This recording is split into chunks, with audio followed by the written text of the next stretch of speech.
तो स्वागत है। आज का हमारा टॉपिक है भारत के प्रमुख पर्वत और पहाड़ियाँ।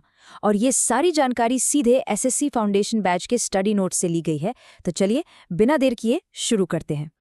तो आज हम क्या क्या कवर करने वाले हैं। सबसे पहले हम चलेंगे नेपाल के विशाल हिमालय की तरफ, फिर उत्तराखंड के बड़े बड़े शिखर देखेंगे, उसके बाद पश्चिमी भारत की पहाड़ियों पर एक नज़र डालेंगे, और हाँ, भारत के जो सबसे ऊंचे शिखर हैं ना, उनकी पूरी लिस्ट देखेंगे 2 हिस्सों में, और आखिर में कुछ बहुत ज़रूरी ज्योग्राफिकल नोट्स के साथ इसे ख़त्म करेंगे। तो चलिए सबसे पहले बात करते हैं नेपाल के हिमालयी दिग्गजों की। जैसा कि हम जानते हैं, दुनिया की कुछ सबसे ऊंची, सबसे शानदार चोटियां इसी इलाके में हैं। तो लिस्ट पर नज़र डालते हैं।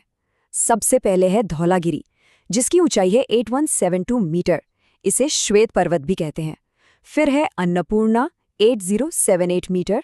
इसके अलावा मनसालू, mount चोओयू, mount Lhotse, mount Makalu और गुसाइनधान भी हैं। और हाँ, दुनिया की छत माउंट एवरेस्ट 8848.86 मीटर की ऊंचाई के साथ वो भी यहीं है। एक बहुत ज़रूरी पॉइंट यहाँ पर कंचनजंगा का है। ये भारत में हिमालय की सबसे ऊंची चोटी है और ये नेपाल और सिक्किम की सीमा पर है, तो मतलब दोनों देशों में फैली हुई है।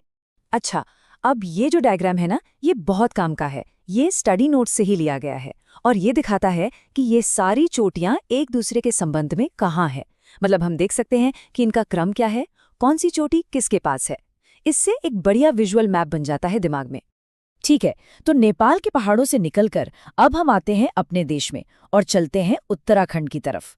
यहाँ भी हिमालय के कई बहुत ही महत्वपूर्ण शिखर हैं। तो यहाँ देखिए 2 कॉलम हैं। एक तरफ है उत्तराखंड के खास पर्वत हैं, जैसे मसूरी पर्वत, त्रिशूल, कामेत, केदारनाथ और बद्रीनाथ।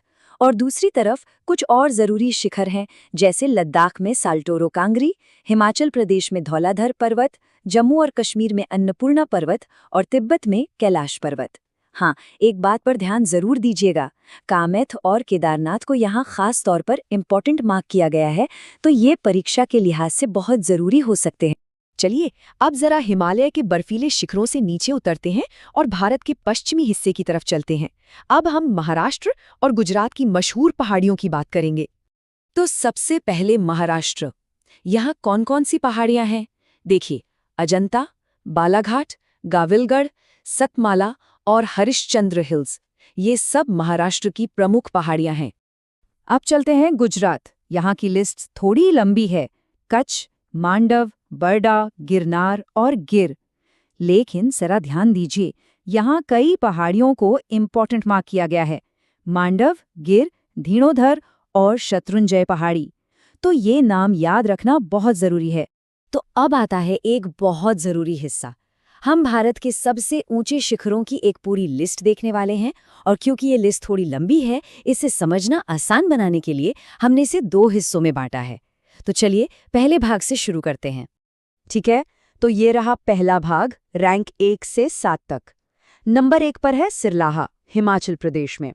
फिर हरियाणा का करोह पीक, अरुणाचल प्रदेश का कांगटो। नंबर 4 पर है गुरु शिखर, जो अरावली रेंज में है और बहुत महत्वपूर्ण है। फिर आता है उत्तर प्रदेश का अमसोथ पीक। और फिर नंबर 6 और 7 भी बहुत ज़रूरी हैं, नागालैंड का माउंट सारामती और बिहार का सोमेश्वर फोर्ट। चलिए लिस्ट को आगे बढ़ाते हैं रैंक 8 से 14 तक। 8वें नंबर पर है मेघालय का शिलोंग पीक, फिर मणिपुर का माउंट तेनपू, त्रिपुरा का बेतलिंग चिप और मिजोरम का फवंगपुई। अब देखिए 12वें और 13वें नंबर पर जो हैं वो बहुत ज़रूरी हैं। पारसनाथ, जो छोटा नागपुर पठार यानी झारखंड में है, और धूपगढ़, जो सतपुरा रेंज की चोटी है। और 14वें नंबर पर है गुजरात का गिरनार। तो ये था पहला आधा हिस्सा। अब हम इस लिस्ट के दूसरे और आखिरी हिस्से पर चलते हैं, जो रैंक 15 से शुरू होता है। तो 15वें नंबर पर है पश्चिम बंगाल का संदकफू, फिर आंध्र प्रदेश का अरमाकोंडा। 17वें और 18वें नंबर पर फिर से 2 महत्वपूर्ण चोटियां हैं, ओडिशा की देवमाली और महाराष्ट्र की कलसुबाई। फिर तेलंगाना का दलीगुट्टा और गोवा का सोनसोगर। और 21वें नंबर पर है दोडाबेटा, जो तमिलनाडु में है और नीलगिरी पहाड़ियों का हिस्सा है। और ये नीलगिरी हिल्स 3 राज्यों कर्नाटक, केरल और तमिलनाडु में फैली हुई हैं। और अब लिस्ट के आखिर में आते हैं। 22वें नंबर पर है कर्नाटक की मुल्लयनगिरी, फिर उत्तरी अंडमान द्वीप की सैडल पीक। 24वें पर विंध्याचल रेंज की गुडविल पीक, जिसे सद्भावना शिखर भी कहते हैं। 25वें पर मैकाल रेंज की अमरकंटक। 26वें पर अनाईमुडी जो पश्चिमी घाट या सह्याद्री की सबसे ऊंची चोटी है। 27वें पर जिंदगड़ा पूर्वी घाट की सबसे ऊंची चोटी। और आखिर में 28वें नंबर पर है भारत की सबसे ऊंची चोटी गॉडविन ऑस्टिन, जिसे हम सब K2 के नाम से जानते हैं, और ये काराकोरम रेंज में है। तो हमने पूरी लिस्ट देख ली।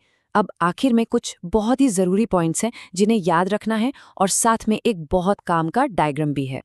तो ये दो बातें बिल्कुल दिमाग में बिठा लीजिए। पहली, पूर्वी घाट की जो दूसरी सबसे ऊंची चोटी है वो महेंद्रगिरी है, और दूसरी दुनिया की सबसे ऊंची चोटी, जैसा कि हम सब जानते हैं, माउंट एवरेस्ट है। ये दो बहुत ही महत्वपूर्ण तथ्य हैं। और ये रहा वो डायग्राम जिसकी हम बात कर रहे थे। ये बहुत अच्छे से दिखाता है कि कैसे पश्चिमी घाट और पूर्वी घाट दोनों आकर नीलगिरी की पहाड़ियों पर मिलते हैं। ये जो मीटिंग पॉइंट है ना, ये भारत की ज्योग्राफी में एक बहुत ही खास जगह है। तो हमने हिमालय से लेकर पश्चिमी घाट और पूर्वी घाट तक इतने सारे पहाड़ों और पहाड़ियों के बारे में जाना। इन सबको देखने के बाद एक सवाल जरूर उठता है कि आखिर भारत के मौसम और इसकी पूरी ज्योग्राफी के लिए इनमें से कौन सी पर्वत श्रृंखला सबसे ज्यादा मायने रखती है। ये एक बड़ा सवाल है, और इसका जवाब हमें इन विशाल पहाड़ों के असली महत्व को समझने में मदद करता है।